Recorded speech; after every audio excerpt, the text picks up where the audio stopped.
Thank you, everybody. Thank you especially to our panelists and sponsors, but thank you also to everybody who joined and is here as a participant. We really appreciate you being here.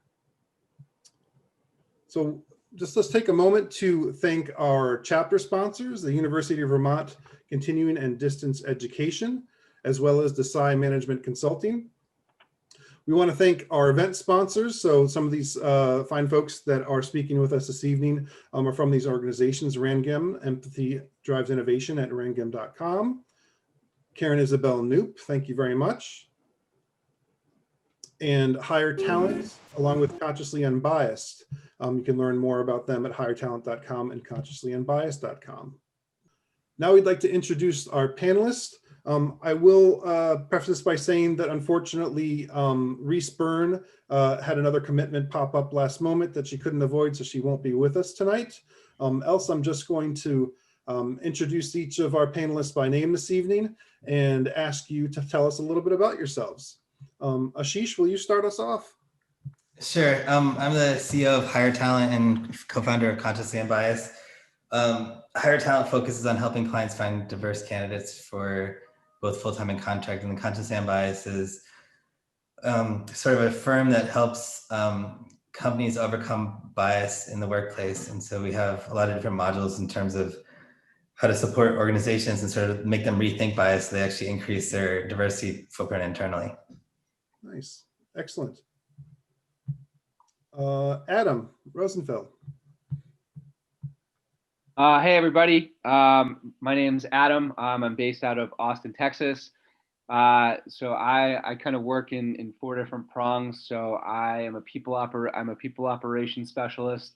I am a recruiter, specifically specializing when it comes to partnering with diverse organizations. I do DEI work within my people operations function. And then I also work on employer brand, inclusive job postings. And so sort of an all-around person, but really excited to be here and speak my mind, but also learn from everybody else here. Thank you, Adam. Karen Knoop.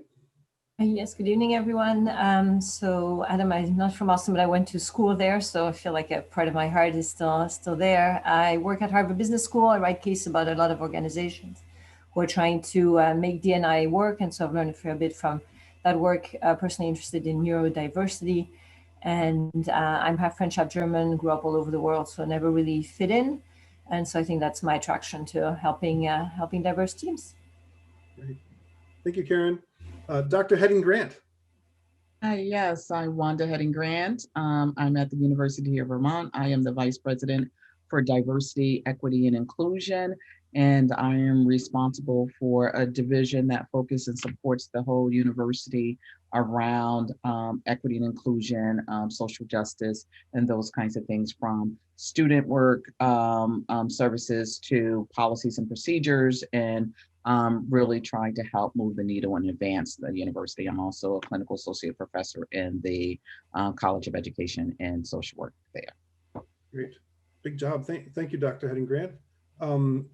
Jill Jemison. Hi, I am the Assistant Dean for Technology and CIO at the University of Vermont Larner College of Medicine. I do a lot of work nationally in the Association of American Medical Colleges around expanding diversity in academic medicine IT, also managing within a diverse IT environment. And another passion, and Karen, I'm excited you're on here, is neurodiversity in IT and how we can find neurodiverse opportunities for neurodiverse employees. Great, excellent. Thank you, Jill. Nish Parikh, last but not least, sir. Hi everyone. Nish Parikh. I'm a co-founder and the CEO of Rangem, where empathy drives innovation every day. We are a staffing company with the mission to promote employment for everyone, inclusive of people on the autism spectrum, people with disabilities, and disabled veterans. We do this through our partnerships with universities, experts from the academia, like Stanford University. We partner with corporations, and of course, our partnership with disability community from the last 15 years. So through that, we are constantly innovating and building innovative workforce solutions for our customers. thank you for the opportunity to come and Yeah, talk thank and you. share. And thanks to all of you. You know, we did try to spread a pretty wide net as far as getting speakers that they themselves would be from as diverse backgrounds as we could. And so we really appreciate all of you taking time from your very busy schedules to talk to us about this very important matter. Thanks very much. So let's get right into it. I just want to make sure that I don't have anybody muted. Looks like everybody can speak if they like to. So one thing that I would ask as we start to go into questions and topics here is, you know, feel free to use the chat. You can speak amongst yourselves directly. Just make sure that you hit the select and you're speaking to the right people at the right time. If you don't want to say it to everybody, then just make sure you're not selected there. If you do want to ask a further question beyond what we have on the screen right now, please put it in the Q&A, and assuming that we hopefully get through all of the questions that we have, we'll come back to the Q&A later on and try to fit them in. But by all means, you know, if there's something that you really can't wait on, you know, just give us a shout and we'll get it in there. So thank you everybody. Still another joiner or two. Let me make sure you can speak. All right, let's get going here. So our first question of the evening, Jennifer asks, are there ways to support the Burlington area DEI efforts virtually?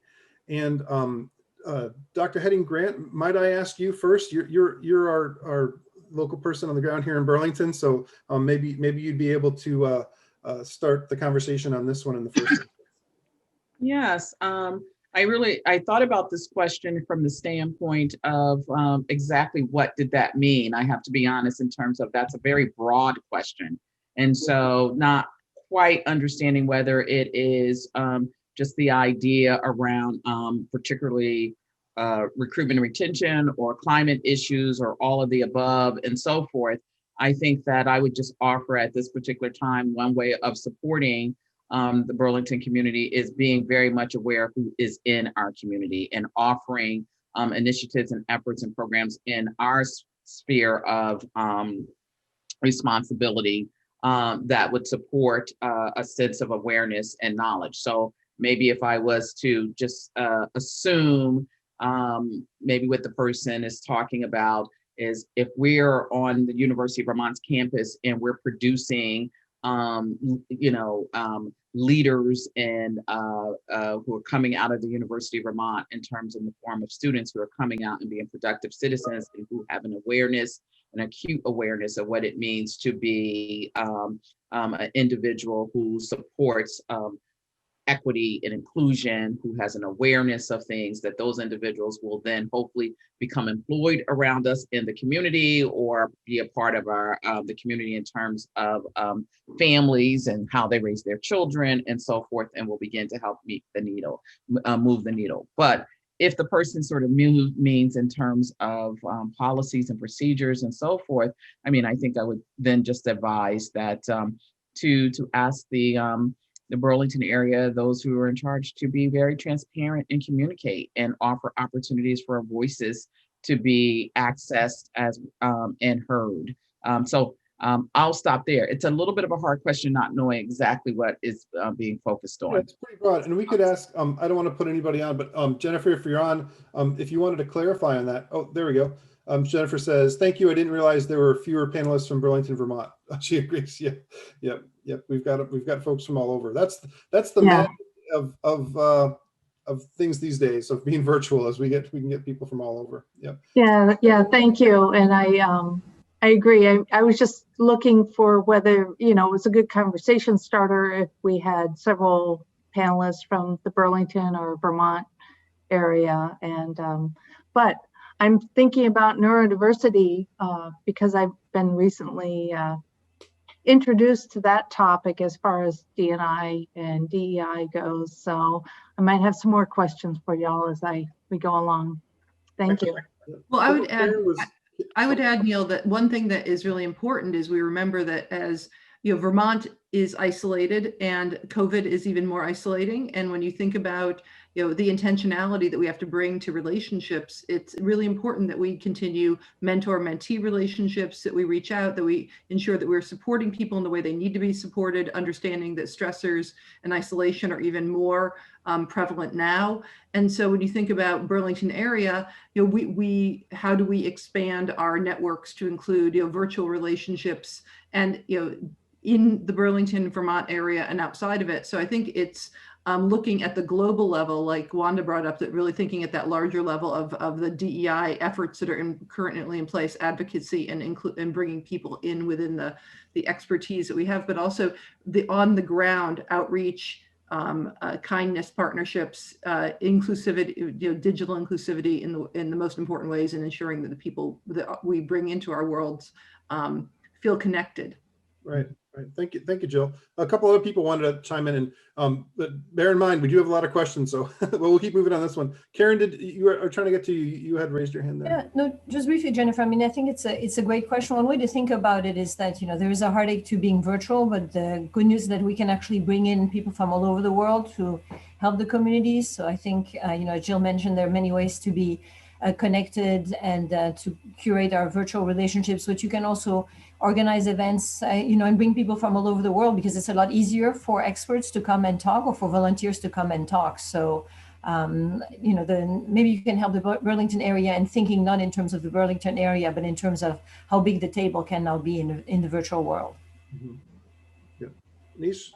I would just like to add one thing, that in area of support, like supporting the employers as well as supporting the neurodiverse talent, in last few months we have changed the strategy and drastically changed the whole model of hiring neurodiverse talent for some of our customers, and we have made it a lot of virtual training, virtual onboarding. So there are ways, and that's something which is on a positive note. COVID has kind of forced us to use some of this technology and virtual approach to build and scale up some of these programs. Yes, it has slowed down some of those activities, but as we are getting into this space of virtual world, we are constantly innovating and building new models to deliver this support on both sides, on the neurodiverse talent as well as the employer.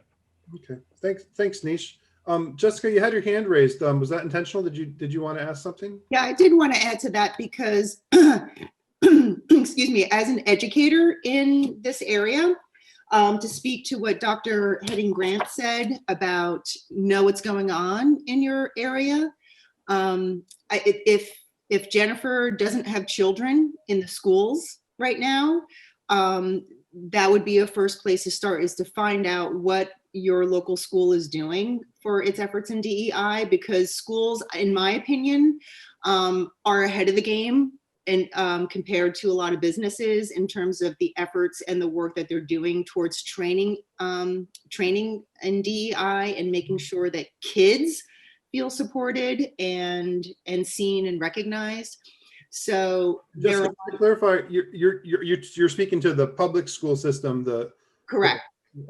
Correct. So what are the so the public schools in Vermont are really working very hard, and I could speak to the school that I'm working, the system I'm in right now is CVSD. Equity is a core component to their values.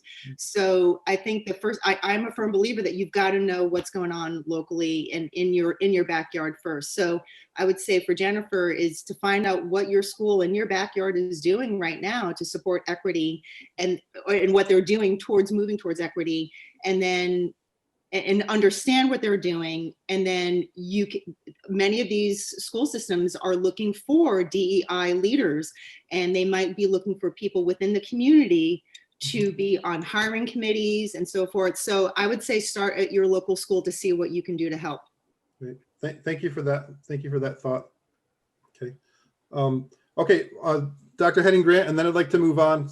Okay. Go well, ahead. You get this conversation going, and then the juices start flowing, and it's going down a direction. And I'm still not sure if this is what Jennifer meant, but it reminded me of very shortly after the George Floyd murder, and my efforts for the university really wanting to use an educational platform to really be active around impacting those around me. And so I produced with my colleagues a set of webinars.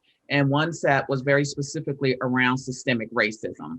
And then the other one was also specifically around institutionalized racism, but really looking at education as well as looking at it from a healthcare standpoint and so forth. But it did have a focus when we looked at the local K through 12 system and looking at pandemic pods, looking at access and opportunities. And this was open. And even the first one we did around disparity, there were 600 people that was on live. And by the next morning, there was 1,200 people who viewed it. And this was just the university, or who is this broadcast openly?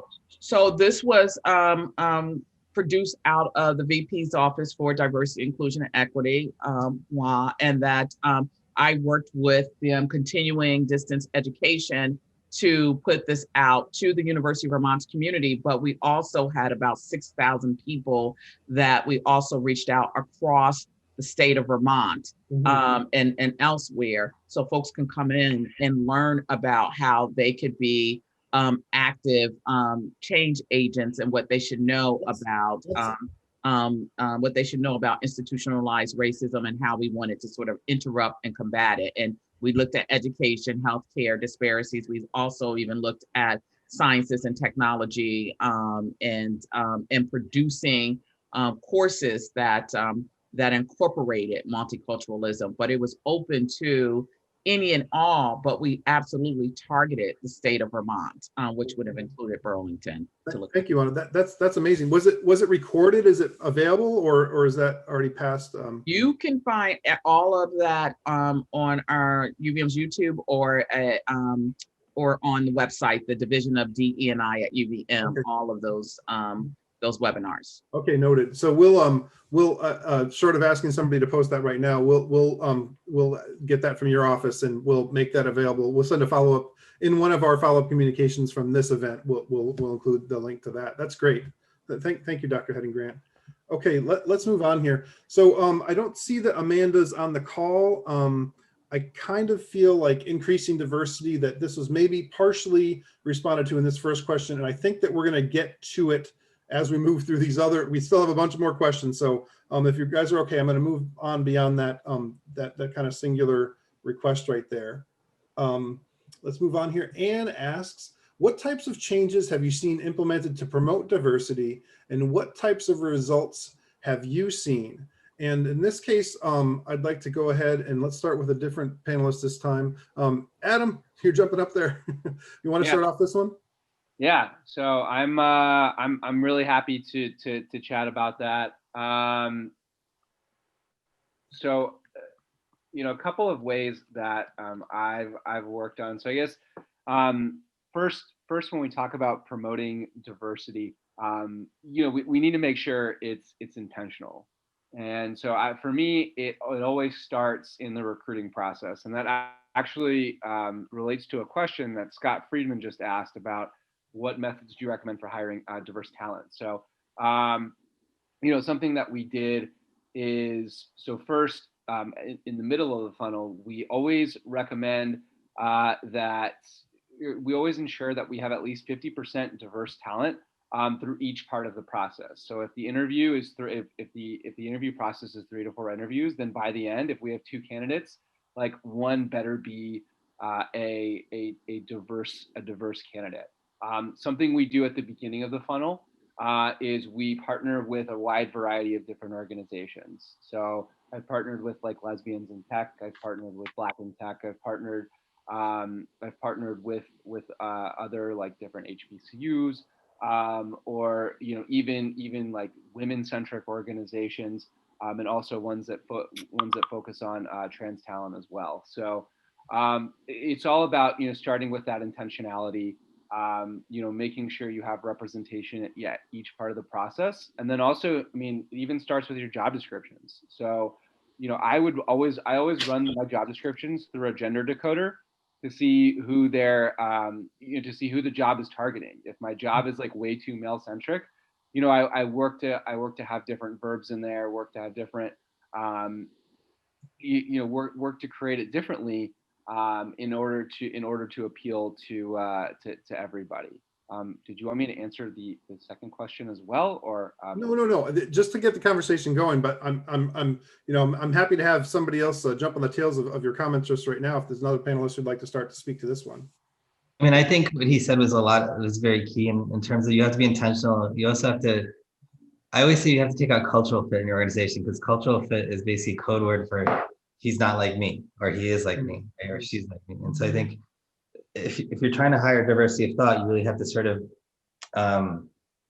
really think about the things that are really important to the job, and take all the other feelings out of it, And I think that a lot of that has to do with training and stuff like that. And then the second thing is techniques, right? Because when you're doing interview, you have to standardize interview questioning. I think Nish can really talk to this, because different people have different capabilities and they respond different ways. And so certain signals that you may think are normal for somebody that you normally would say they're being shady, or some other response, it could be a cultural thing that we just aren't aware of. And so I think having that training of being sensitive towards that is really important. And Nish, do you want to add to that?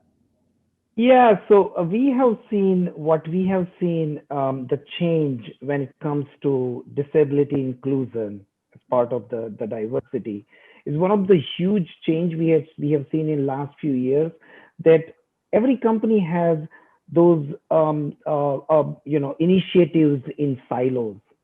One of the new thing and new trend we have seen in few years is the chief procurement officer, chief HR officer, and chief diversity officers are really putting a special focus and efforts in consolidating and converting this, I call this initiatives, into really HR strategy. That's what is really a huge change and shift we have seen. So companies, they have already recognized some of the benefits of having those pilot programs, and some of the early learnings has delivered that message to the leadership and C-level executives that this is not just doing the right thing, but it is good for the business. And that shift we have seen. And because of that, the result is that we have really seen the success. It has started moving the needle. In terms of when there are a lot of grassroots initiatives, we see the impact a little bit here and there. But what happens that after that passionate person move on, that those initiatives die. Now, if it becomes an HR strategy, there is now continuity. There is a awareness. There is a culture, and most importantly, now it has become more sustainable and scalable versus just initiatives. So that's a huge shift in terms of neurodiversity and hiring people with disability. In that space, it's huge change in last few years. Yeah, Nisha, but I also love for you to highlight, like we talk about standardizing the interview process, right? So like if I don't make eye contact for you, normally a person would assume that I'm being shady or I don't know the answer, I'm doing something right, but that's with neurodiversity, it's a little bit different, right? And so we have to learn how to meet people where they are as well, and understand that. No, that's a basic necessity, right? I always say, hiring someone neurodiverse is the easiest thing. It's not easy, but bringing in somebody. But the key is, how do we create that environment where they can be successful so they are not misunderstood, right?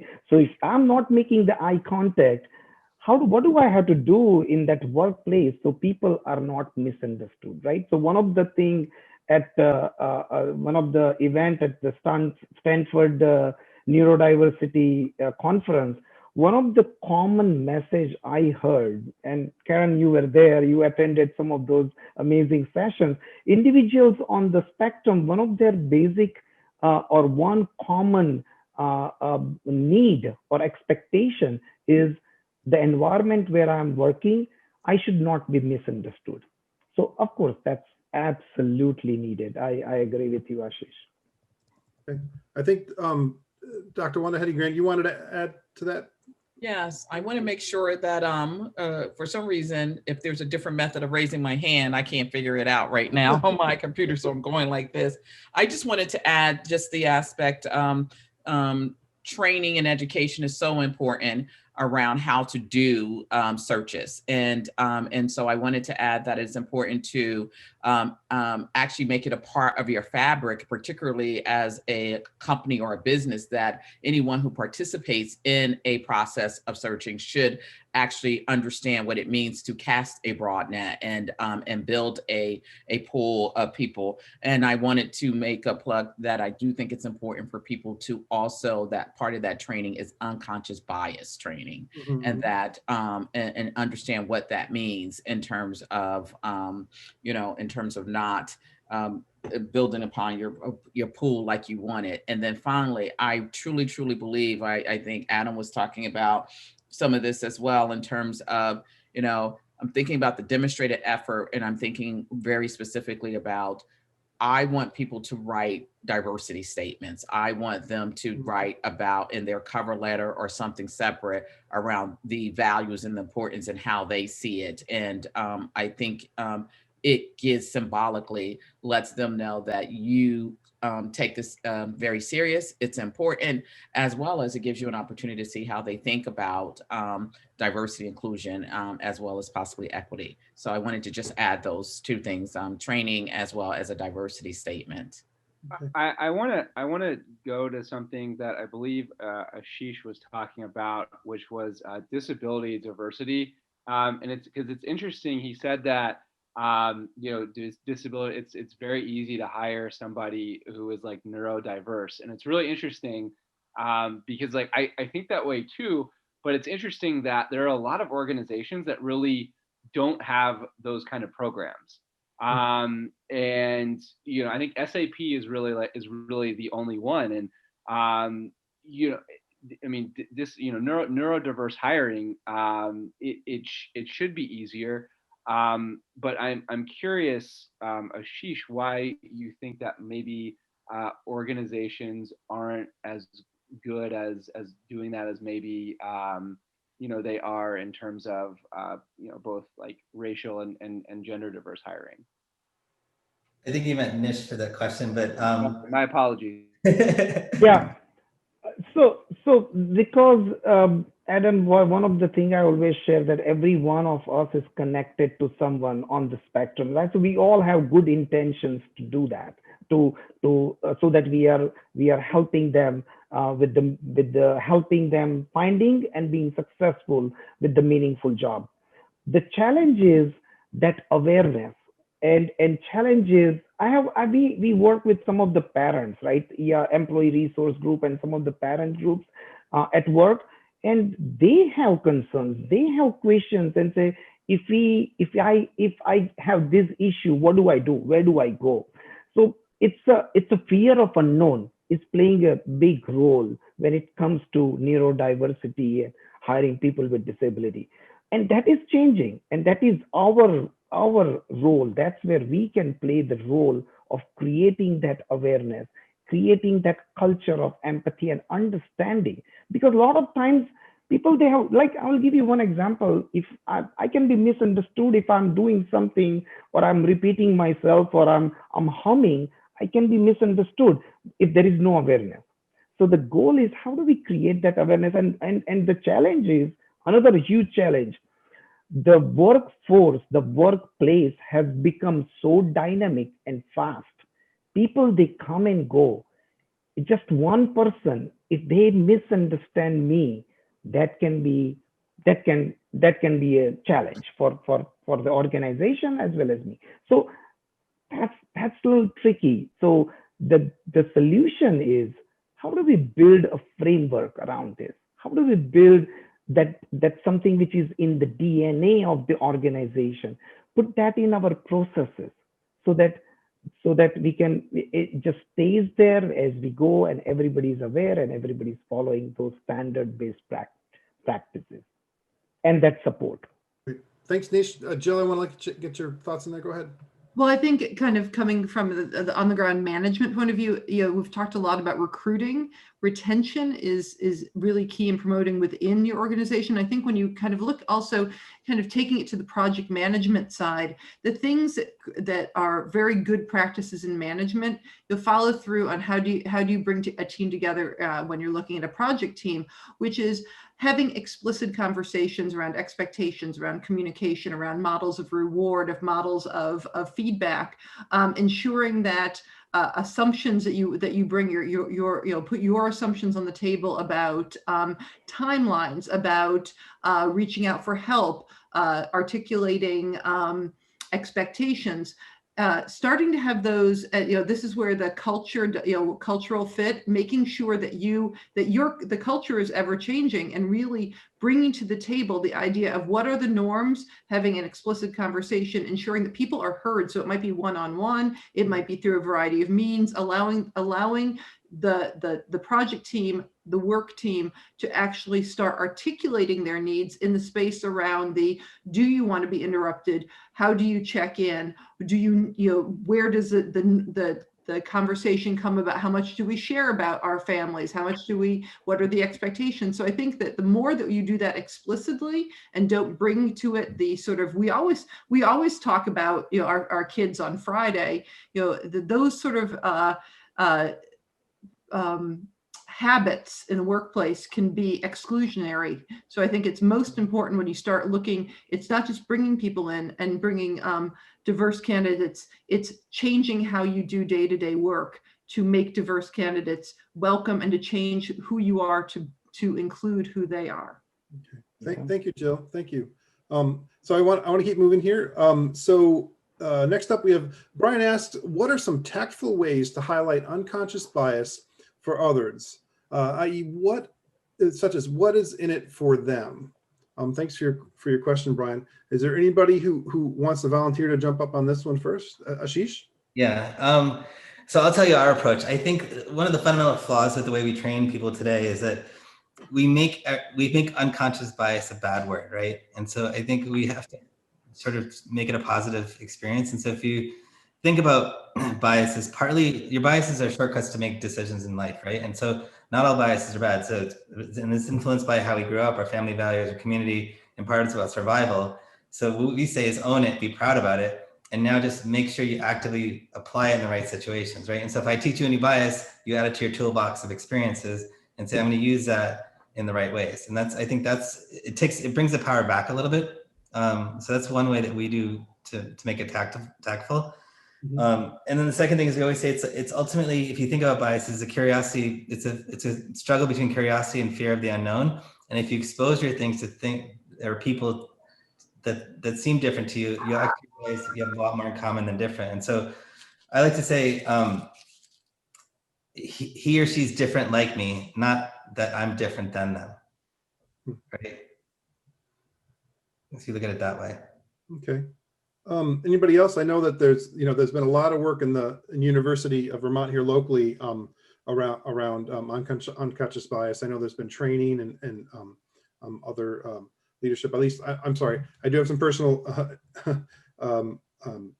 purview into the medical school because my wife works there, and I know that there's been a lot of training around that. So we didn't want to have a conflict, so she's not with us tonight. But between Jill or Dr. Henning Grant, I don't know if you wanted to add to the conversation on highlighting unconscious bias. Maybe you've participated in some training there. I mean, I think for in terms of just the training or education around it, I do think it's important to interrupt it and also to have people understand. I think that there are times when part of that interruption or what you're teaching folks is how to use inquiry to ask how did they get to understand or think that way. And so I've always said to folks, some folks take off their sort of angry or pissed about it and so forth, and I can understand that as well. But certainly as an educator, I often think about asking the person, why do you think that? Or tell me more about what you're asking me. And as they begin to articulate and sort through, they hopefully get to a place where they see that their question does not make sense, or that they made some assumptions, or that it's negative. And there are times when you have to help them along in that regard. But I do think that interrupting the way people think that I like the thinking around blind spots, and the book that's called Blind Spots, and good people with good intentions, but it's really bad behavior. And I think that to really work to educate folks, bring about an awareness, interrupt it, but also practice the skills of how you interrupt it. And and I know that takes some work to do, but it is possible for good people to have or do something bad, even if it's not intentional or harmful or hurt people. Right. But I think you really, I like that summation right there. If I can pause on that for just a moment, just because I think as leaders, and especially in this, in the new paradigm of being a servant leader, in our space as project managers, or being involved in project management. I mean, what more can we do to facilitate a high functioning team than to be able to address biases as we can be aware of them, and help those on our teams become self-aware in this regard. So I think that's a really important moment in this conversation, if I could point that out. Thank you, Dr. Heading Grant. Karen, you wanted to add to that? Yeah, I think we've been speaking a lot about sort of how others should behave, but I found that, a great way is just to start with yourself. And I think a great way to sort of make people aware of their bias is to share your own. So I try to catch myself all the time, and I know we make 50,000 decisions a day, 49,000 of them are probably influenced by some shortcut, as Ashish noted. But sometimes I will tell my team, I made a mistake, this was an assumption, and then you can start to unpack and show the approach that we've had. And, you can call yourself in rather than call yourself out, and rather than self-flagellate, see that is a problem. I write for a living, we try to read, Adam was telling us about reading job descriptions for gendered forms. We try to read our case studies for assumptions. You'll find that when people are writing about women, they tend to have women musing and wondering. And when they write about men, they tend to have them deciding and correct, bringing coalitions together. So also listening to the language that you use in how you describe people. So not just the attributes, but also the verbs that you use, I find it helpful. Right. So that gives me thought about maybe some exercises, if we're working in such an organization where we can promote these thoughts and these attitudes, that we can, find exercises where we can, do that with ourselves, with ourselves in the first instance, as you suggest, and then be able to share those with others. I certainly will be better able to help others with that issue, as you just said, if I address it in myself first, right? That's wonderful. Yeah. Okay. All right, let's move on. Thank you all. Anne asked, do you have any real world anecdotes demonstrating the positive change diversity brings? And Anne, I want to give you props. And I just want to say, it sounds like give us your inspirational moments, people. What, where did you see where you made it, where a difference was made either by you or your team or somebody that and share your inspirational story with us. Anybody want to start on the panelist team with that? Jill, you raised your hand. Okay, go ahead. I love that we can talk about this in Vermont, the efforts that we've made around recruiting, and Dr. Heading Grant and Neil's wife, Tiffany, who's a dear friend and a wonderful sounding board for me, we've worked very, very hard to increase diversity in IT and in our group. And one of my favorite moments was we've worked very hard to have the people on our service center, our help desk folks, look more like the diversity of our faculty and our students that we're trying to achieve. And when one of my white male bearded techs came over and said, wow, ever since we had Camilla join the help desk, I've watched more women, I've watched more people of color walk in here, walk up to her and ask more complicated questions and get better help. Mm-hmm. I never realized before how intimidating we seemed. And boy, we really need to work on that. Right. Well, wonderful. Great. Yeah. Nish, what do you got? Yeah, I have my personal story as Karen mentioned, right? We start with us, and one of my personal story is we have some neurodiverse talent working at Rangam, and one of the biggest, I think, strength I have seen that they look at the problem and they bring in totally different perspective, and that when we get that feedback and question asked are very different than I have 10 people in my team on the other side, we will not think of that. And I will give you one example. Like whenever I have any challenging, complex problem, I will go to this one individual and I'll ask him this question, explain to him this whole scenario. And he will ask me one simple question, Nish, why we are not doing this? And that just changes the whole mindset. And Rangam is, where I call this empathy drives innovation every day, right? So that empathetic approach and the way they look at the world, even though, it's a little challenging, it's a complex topic about empathy and neurodiverse talent, but they have very different perspective. And that's an amazing way we can bring in innovation. So this is so appropriate for PMI, this particular group, that as a project manager, when we are looking for, we always look for some diverse, some different views. And that is just an amazing wealth of analysis and looking at the problem in a different way and finding the innovative solution. So that's great. That's great. Thank you, Nish. I have a story. Yeah, Adam, go ahead. Yeah, so because I think too, when you think about it in both a project management lens and just DEI as a whole, you have to sometimes realize that you won't get big wins right off the bat, and that sometimes like the change won't happen immediately. So case in point, I was at a company, as of March, or the company I was previously at.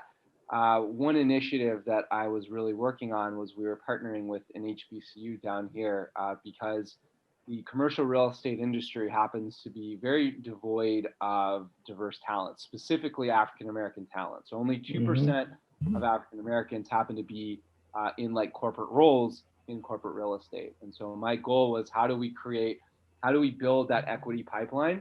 Because the school didn't have a real estate degree. It didn't have real estate classes. And so my first thought was, let's get a mentorship program going. Let's start with marketing. Let's start with communications, because that's what they have. And so initially it was, blocked by the president. It was blocked by the CEO because they said, why would we do that when we just have some of our friends' kids that we can bring on as interns? And needless to say, it was pretty disappointing because I had introduced the team to like the director of development, director of career relations, and we were doing this from an honest perspective.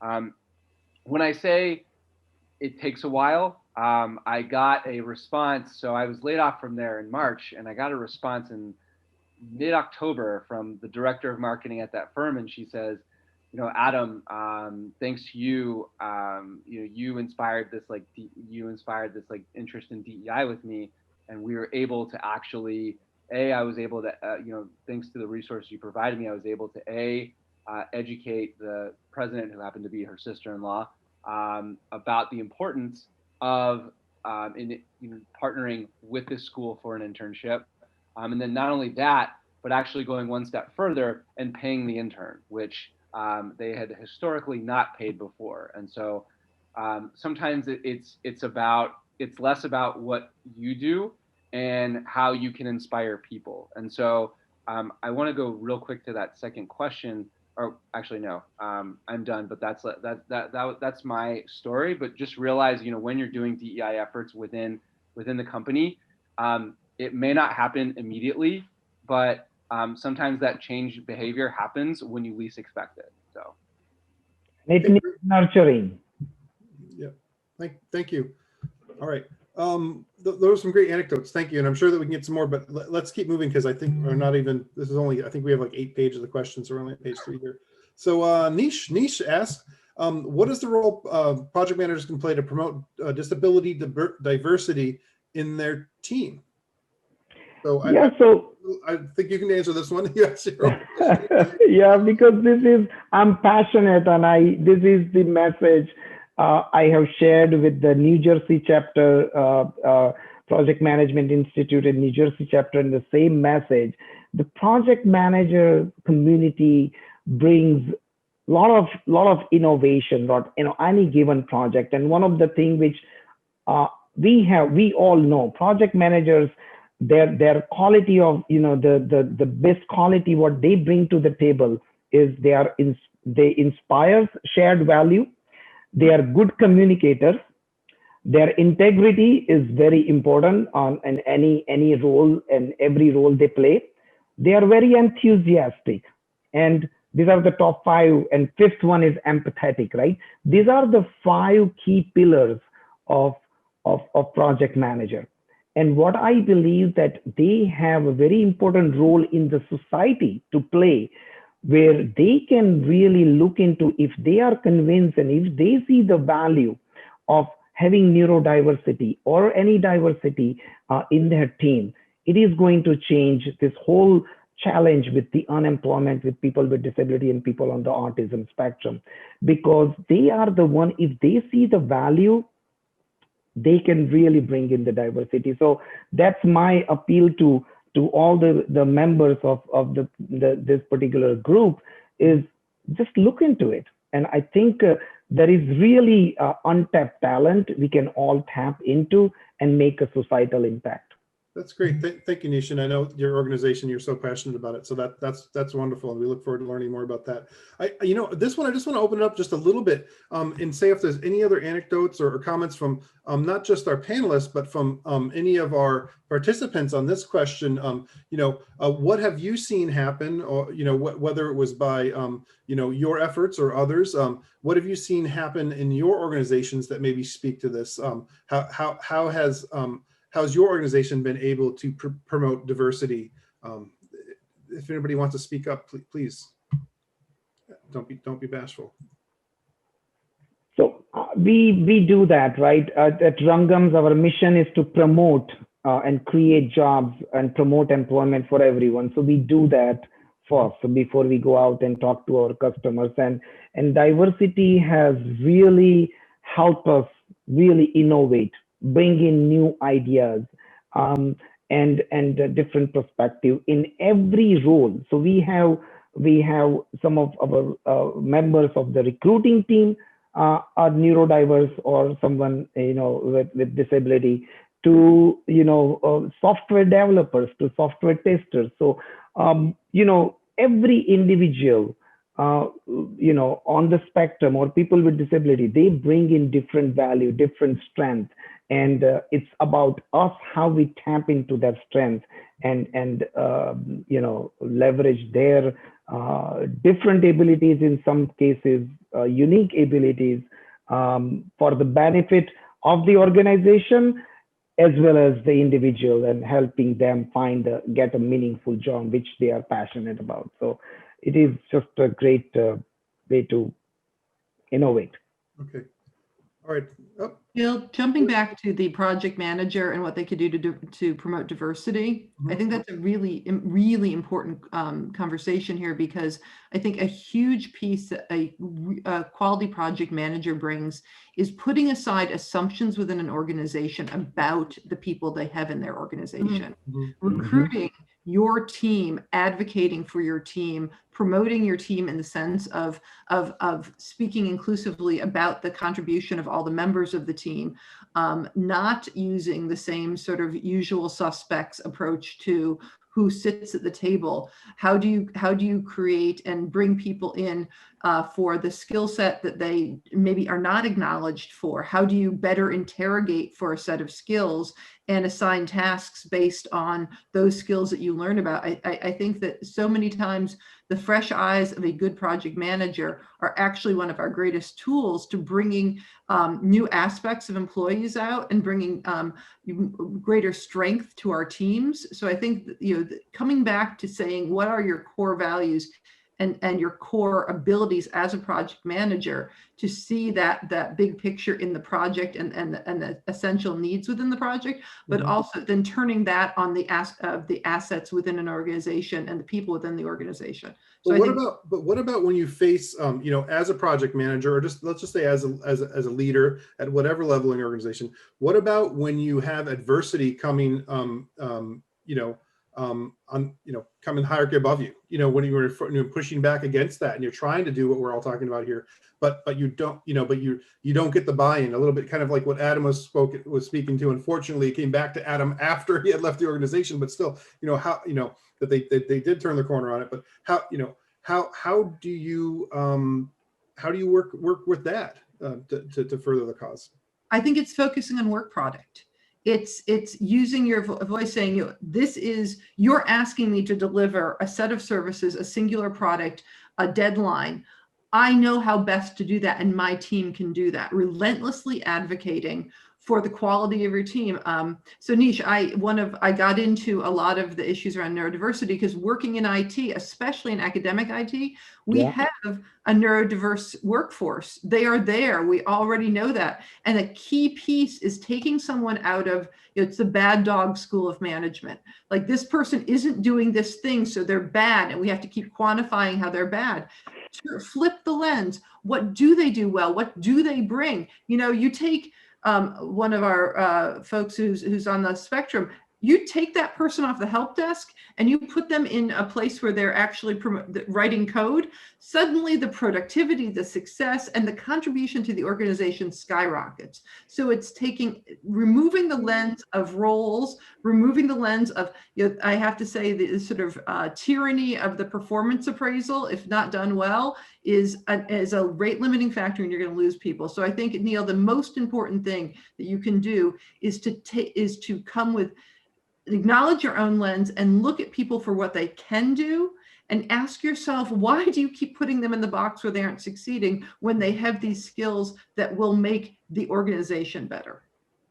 So Jill, this is so much aligned with what I always go out and talk about. The screening method in our staffing world, what we do is we screen out candidates. This is truly screening in, right? So these are the two basic principles I always talk about, is screening out versus screening in. That's a new way. And then second is, and which applies to every one of us, focus on their strength and help them manage their weaknesses. Because we all have weaknesses, but when you are dealing with neurodiverse talent, their challenge is they are not able to manage their weaknesses. How can we help them? And just let's focus on that. And we have done this so many times within the organization or within Sourceable program, and we do that every day. We switch from one role to another role as we see that, you know, and there are a lot of moving parts. And so that's why I mentioned, Adam was talking, that nurturing it's not a one-time deal. And we do that. When we are dealing with human resources, we do that every day. So it is not new. It's just a little different. That's all. Great. Thank you. Yeah. Karen, you have your hand raised? Yeah. So yes, one thing in terms of project management is, you know, one thing that Jill said is to be very conscious about how you assemble your teams. But then what you see people is that they're assembling diverse teams, and then they're not using that diversity. So a good question to ask in a conversation is to say, you know, where's the diversity of choice here? Like encouraging a devil's advocate, and then hoping that a person that you have selected, maybe for the diversity in thoughts and behavior and approaches that they have, will have the space to come out, because it is risky to oppose. And I think, Neil, you were saying that a lot of projects are kind of caught between, you know, the top really wanting us to work very fast, and the world is just very fast. So, you know, diversity takes time. Diversity of choice of voices takes a lot of time. And I think often we fail to really harness the capabilities of diversity, because we do the brochure version, which is everybody looks good and diverse, but we don't really use the power that is behind these individuals. Yeah. Right. It's a lot easier to drive consensus than to encourage diversity of thought. Dr. Hedden Grant, you were going to? No, I think in terms of, I think what resonated just a moment ago was about the glossy version and what you're talking about in terms of diversity. And I really wanted to sort of bring in, I know there's a question or a thinking in terms of how, is it okay? How do you talk about diversity? And one of the things that I think it's important to acknowledge too is, of course, I mean, I talk about it from a very broad sense, but I also think that it's important to really think about if we're building something, whatever the project is or whatever we're working on, is it targeted towards a particular population or group? And so, and as I've done things, it will be very important if I'm working on something with the LGBTQ community or plus community, or if I'm working very specifically with Latinx community, who might I want to have at that table? Yes, I want it to be diverse, but I also want to be able to have individuals who can speak somewhat about the needs and the wants and expectations to build something that's strong, whatever the project is.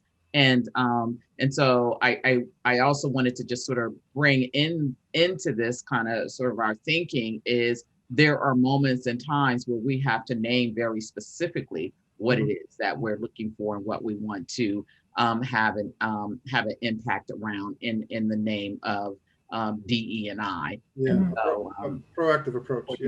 Yeah. Thank you. I want to keep moving here. We have a bunch more questions and we have some backing up in the QA. And I also want to give thanks to the folks that are in the chat. A lot of great thoughts in there. Again, we'll record the chat's recorded automatically, so we'll distribute that post event here. So no worries.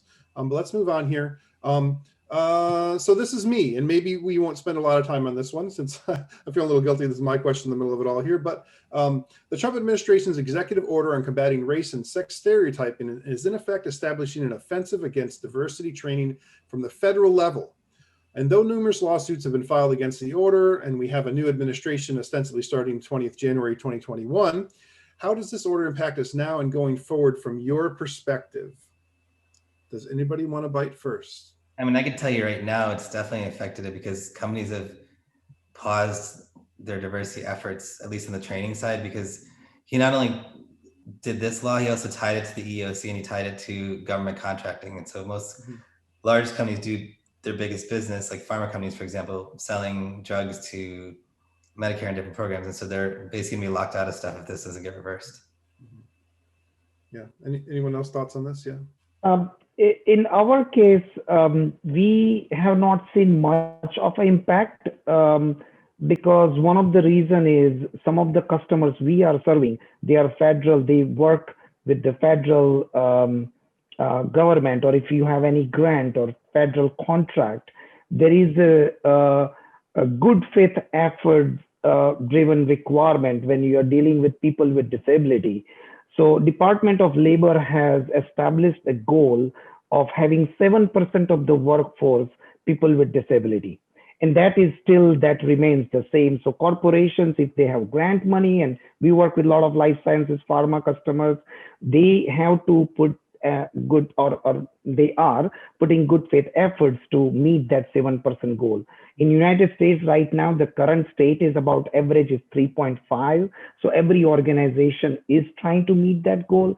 So it is, but of course, I'm pretty sure there is an impact on taking that diversity related, D&I related training has impacted that. But when it comes to hiring goals, that remains the same. So companies are still putting the effort. Internal to organizations, even, I just think it kind of sent ripples from my perspective. It kind of sent ripples through things like this is, yeah. I don't want to take a political stance on it, but like this is, very unfortunate. I'll say that. But that was the intention and the point of why it was done. But I really have not seen the big impact as of yet, and hopefully it will be thrown out in anyways. But at the university, we continue to move forward in our training and education around these topics. And outside of the university, as I work with companies, they've actually doubled down on their efforts to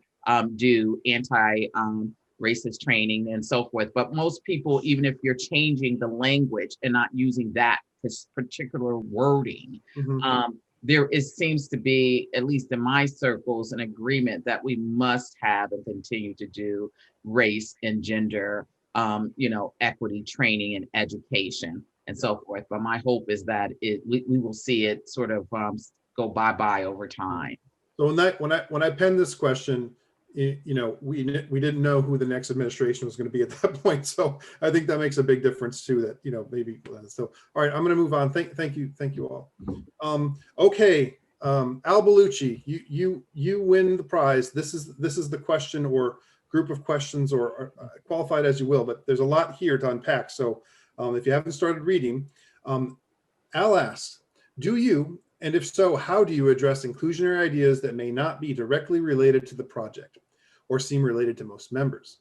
Do you use specific equity/inclusion statements or concepts in project charters? Is a component like basic listening to all ideas and being respectful of all approaches and backgrounds enough, and actually taking extra time to do this?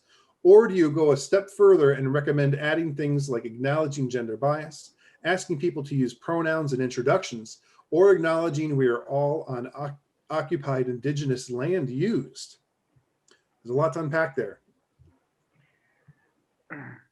Unless you're going to do it, go for it. I think I'll give it a shot. So one of the new things which we have started hearing, and this is from hiring managers and project managers from global life sciences, pharma, healthcare companies, that some of the companies are making their goals mandatory for hiring managers and project managers at team level, mandatory. In United States, this by Department of Labor, it's not a mandatory requirement. It's a good faith effort, but there are some countries, European countries and France, I think it's a 5% mandatory goal of having disability inclusive.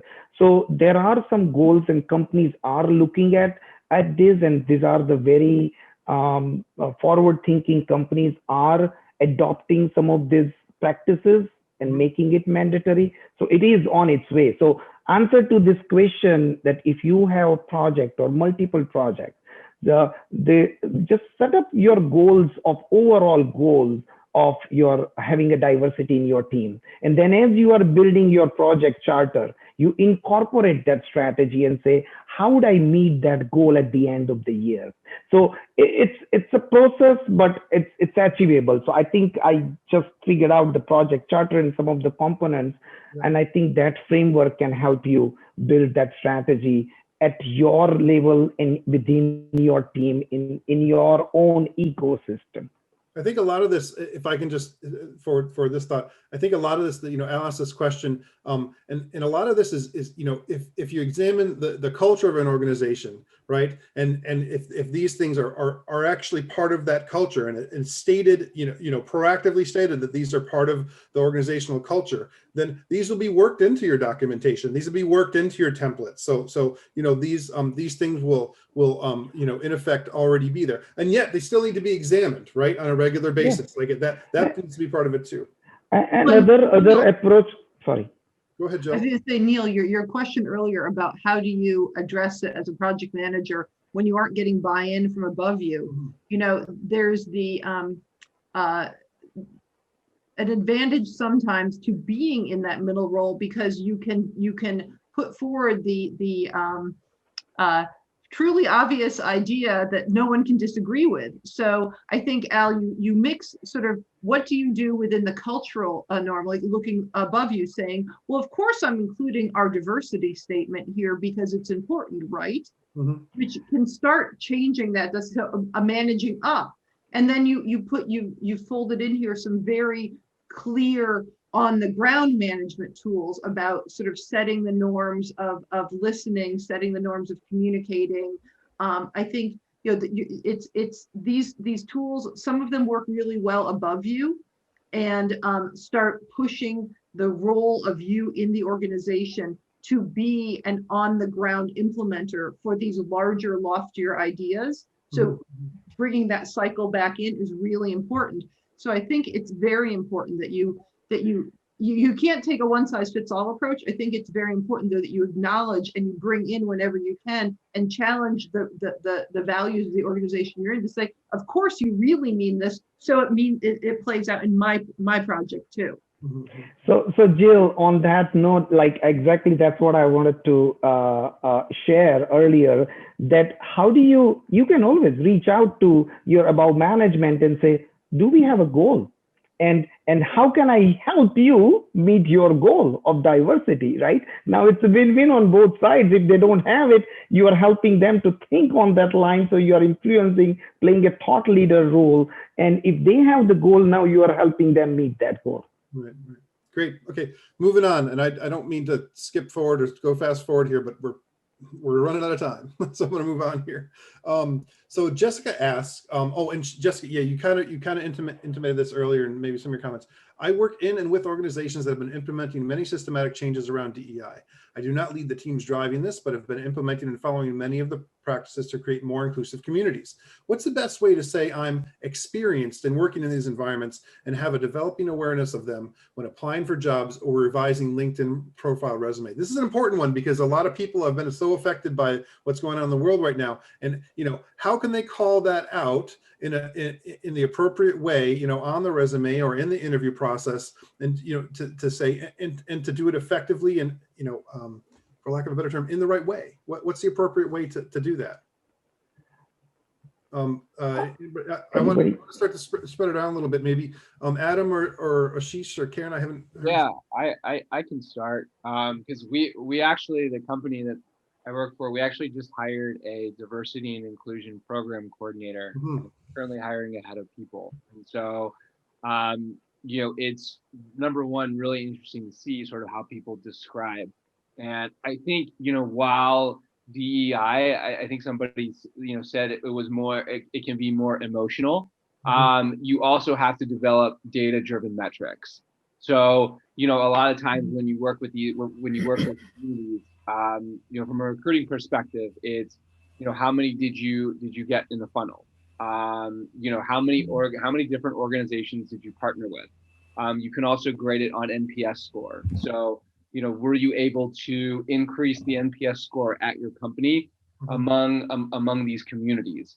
So like I think that's like a couple of different ways you can go about it.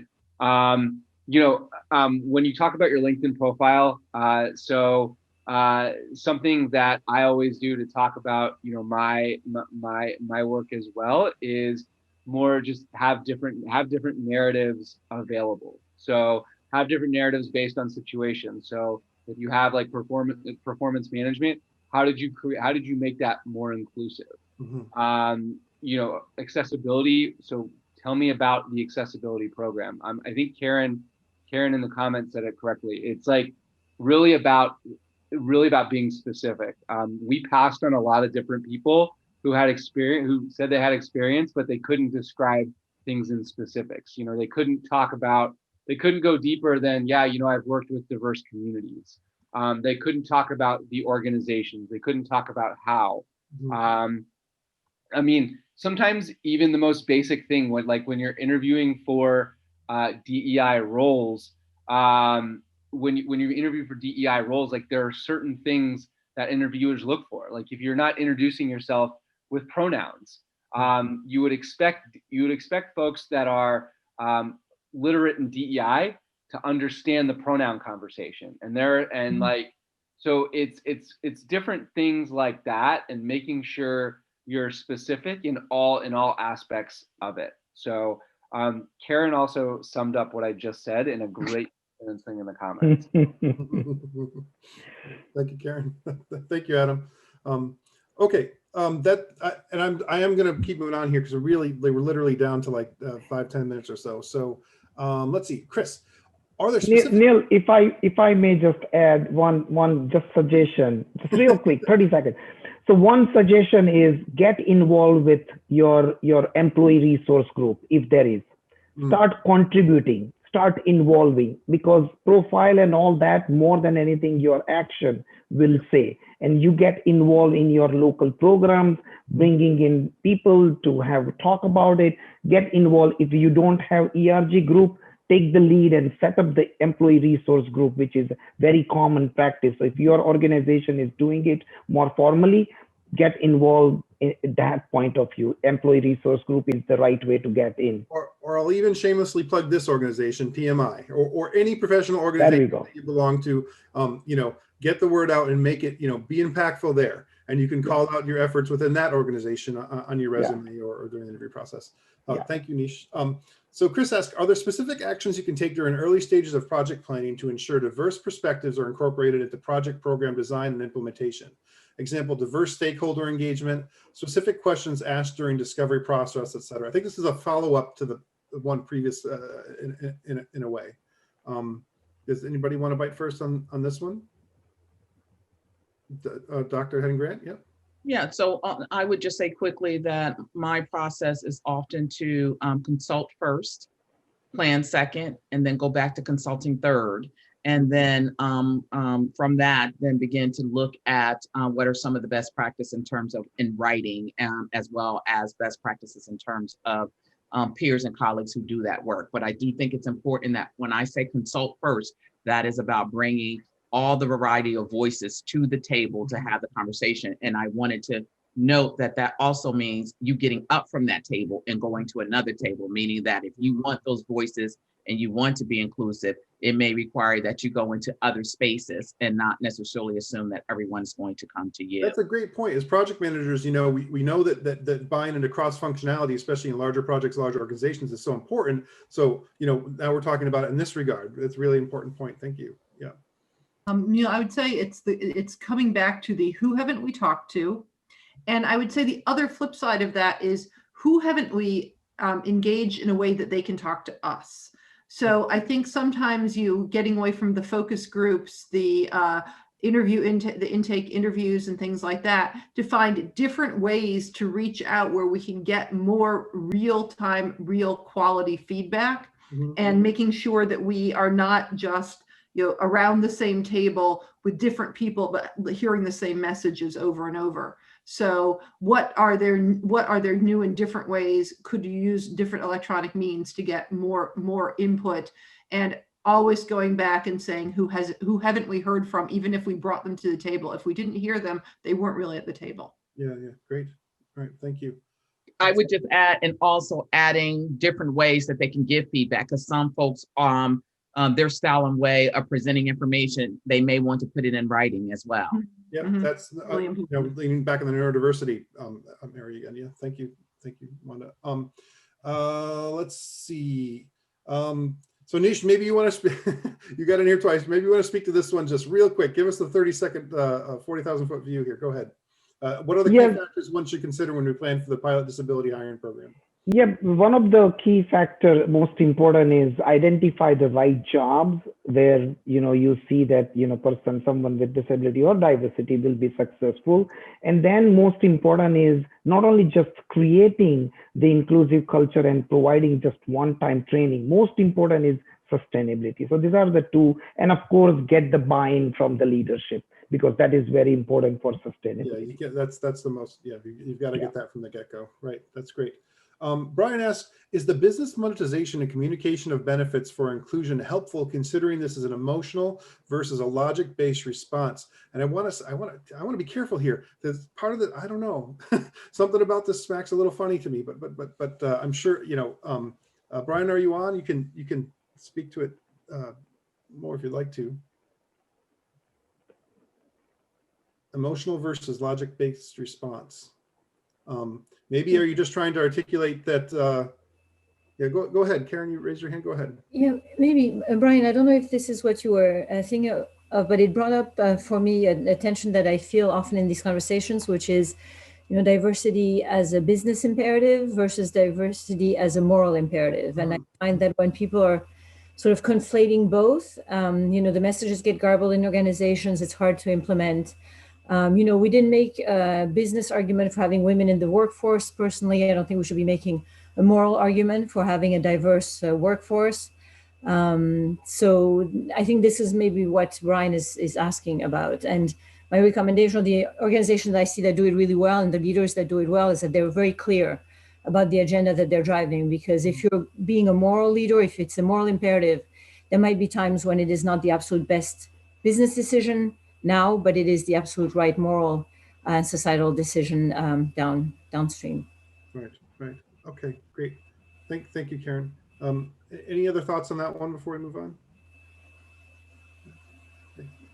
Okay. We do have a couple before we move on the door prizes here. We'll just give a minute for the Q&A here because we didn't get to these. So let's see. So Scott, I think we partially answered this one earlier, but I'm just going to repeat it again. The first in order here. What methods would we recommend for hiring diverse talent? I think we did kind of address this along the way, but if we have last minute thoughts on this, for example, orchestras use screens to hide the gender of the musician. Do you recommend removing names and other personal information from resumes? Objective skills knowledge testing, job fit test. Who's practiced one or more of these things? So again, in the hiring spectrum, which is well represented here in our panel, what do you say to these last thoughts there? No. I think you want to speak, but you're trying to let the other guys have a turn. I get it. It's okay. Go ahead. So for D&I, for disability inclusion side, there are ways which we can, we do that. Pretty much all of this, remove the names but most important piece for when it comes to disability inclusion is the awareness training. And what we do is we do variety of trainings, and there are different types of training with different scope based on the individual's role. And then most important is not just a one-time awareness. We sustain that by providing the ongoing support. So anyone can pick up the phone and ask question, and we provide that support. So it's ongoing nurturing and providing the support is the key. Okay. I would also say one very key thing is for small companies is exit interviews or follow-up interviews months later, because really asking someone, what people oftentimes leave for a new opportunity, but oftentimes they leave because they didn't feel connected to the community and really feel included in your work environment. So sometimes the best thing you can do for really starting good, diverse hiring practices is to understand why you lose people. So Bill, I would even take that further. And so something that we've implemented at our organization is stay interviews. And so, asking those, especially, especially, those Black, brown, female individuals, LGBTQ individuals, why you stay? Because if you catch them, at the height of their employment, you can create certain programs and react in a way that you can solve the problem right then and there. So you're asking, how can we keep you rather than why'd you leave? That's the ideal. You're being proactive. That's yes, and it's sort of reaching out, trying to connect with people and saying, what could we have done to have kept you months later, not maybe walking out the door. So it's trying to really keep those the relationship that you can have and try to get some honest feedback. But I think the stay interviews are a great idea too. Yeah. Great. Real quickly here, maybe if one of our folks that are more of a SME in the neurodiversity, can someone define neurodiverse, as not everyone may know exactly what that means, or give your definition in your practice, if you will. Yes, I think we answered that in the chat, Neil. Did you? I'm sorry, I wasn't able yeah. to that. Okay, so can we move on? We're good. Yes, shaking of heads. Okay. Scott, again, to go back to my first question, there's a lot of suggestions on the theory of bringing in diverse talent, screening in. I think we kind of addressed this just now. What are the ways to do it besides interviewing, which is documented as a horrible method? I think we kind of addressed this. Scott, speak up if you want a more in-depth answer while we still have a few minutes here. Hi, Ed, unmute. Yeah, so I posted some examples, but I really haven't heard much other than training and person to person. So I think I've had this training many times for the last 25 years, so I'm not really hearing a lot that's different. So the training just you're just kind of trying to force overcoming inherent biases, which is really hard. So I'm kind of looking for some new method where you said, like, hey, we use this method before we got to the interviewing part, so that we knew these candidates were maybe a small set of candidates that were very qualified. So we didn't rule people out just through inherent biases, right from the start. I can share my thoughts on when we are dealing with neurodiverse talent or people with disability. We have developed a framework. So it starts with identifying job to job description to how we build the onboarding document. So we have a complete full life cycle of recruiting process from rec to hire and then sustain. So we have developed this whole framework, which we work with our customers, keeping the time constraint in mind. But yes, there are models out there. Then there are different models for the type of diversity you want to bring in. There are proven research-driven models where there are a lot of success stories on pilot programs, and now companies are looking into adopting those best practices and that framework and expanding that into more a global, scalable programs. And that's so it exists. Training is just one small piece of it, but there is a whole best practices for every step of recruiting and onboarding candidates. Go ahead, Dr. Warner, in the last moment here, so go ahead, Dr. Hedriger. Yeah, so I think training is an aspect and part of a tool and resources. I think it's important that if you have the training and the education in your toolkit, the problem comes in is, do you know how to apply it?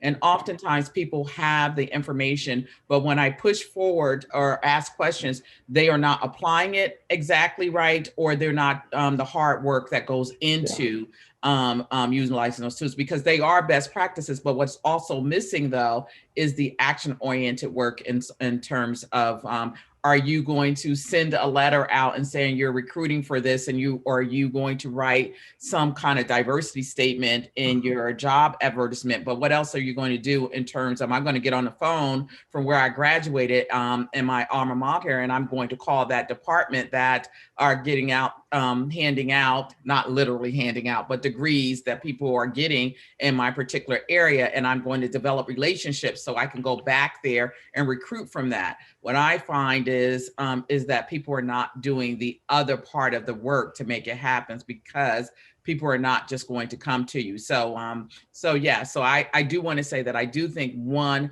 piece is the application of what we're talking about times 10, because it is very challenging and in terms of moving that needle, and you have to be able to put the hard work into it. Thank you, Dr. To add to that, I think it's important to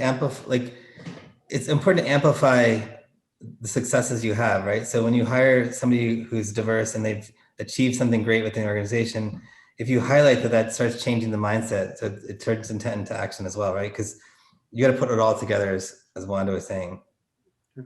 All right, thank you all. I do just want to give credence. We got to every question pretty much except for this one. So Bahia, maybe this is more of a statement than a question. We are running into overtime, so apologies, but it'll just be another minute or two here. The question is also how to take actions to promote an inclusive and diverse environment without reinforcing divisions that are counterproductive and can hurt the team organization. It sounds more like a statement than a question. I don't know if there was if the panelists agree on that one, or if there's anybody who had comments on that. Karen, you're muted though. Maybe it goes back to the very beginning that, if you're soliciting different views, then you have to be willing to accept them. And, we've just seen with politics that, we're willing to accept 50% of the US's views and not the other 50%. And so when you're asking for different views, and if you profess to want to hear what people have to say, then you have to really also be willing to listen to what they have to say and not just go through the motions. And in that process, I assume that the question is going after, how do you educate yourself to have these difficult conversations in a way that is productive and not destructive, and that enables people to really disagree and engage with issues, but still emerge stronger on the other side. Very difficult balance. Yeah, great. Thank you for that comment, question. Thank you, Bahia. Okay, so now we're going to quickly move on here. Again, there will be some names on here. Let me see. Do you all see the wheel? Are we there? So we're ready. Let's go. The first winner is, and no Nikhil. Congratulations, congratulations. And again, I'll be in contact with you all to get your sizes so we're making sure we're getting you the right product. All right, moving on. Yeah, you missed your calling as a second profession. Oh, really? Game show host? Brian Williams. All right. Brian! All right. So what called the panelists get one, or is it on there? I will talk to you about that after. I wasn't prepared Okay. for that question. You guys aren't on there, but we should. I want one of each. We will send. Is it going to be Elizabeth? Oh no, it looks like it just. Oh, so gender biased. Yeah. I don't think he's on. Andrew, are you on? He's not on, so we get to go again. You snooze, you lose. Good. Don't feel bad, Elizabeth. You still got another chance.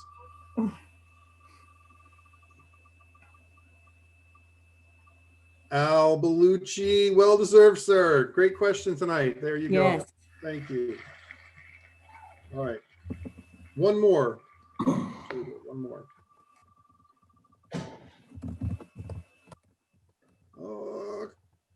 Katrina, near and dear to us all. All right. Thank you very much. Okay. So for the four of you, again, we're going to, let me switch back here. So we've got two empathy search. That's from Nisha's organization, and Consciously Unbiased from Ashish's group, Consciously Unbiased. So again, thank you to all of our presenters. Please, you'll get their information again for their LinkedIn links will be in communications following this event, follow up for this. Please fill out your post-event survey. Just take a moment, let us know how we did. Let us know how we can do better by you in the future. Please reach out to our panelists again and thank them, connect with them. And if we weren't able to get to your question exactly, I'm sure that they would be happy to engage with you offline. But again, please stay safe, be kind, and thank you everybody very much, especially our panelists tonight. Thank you so much. Yeah. Thank you. Thank you. Everyone. Thank you everybody. very much. Bye-bye. Guys.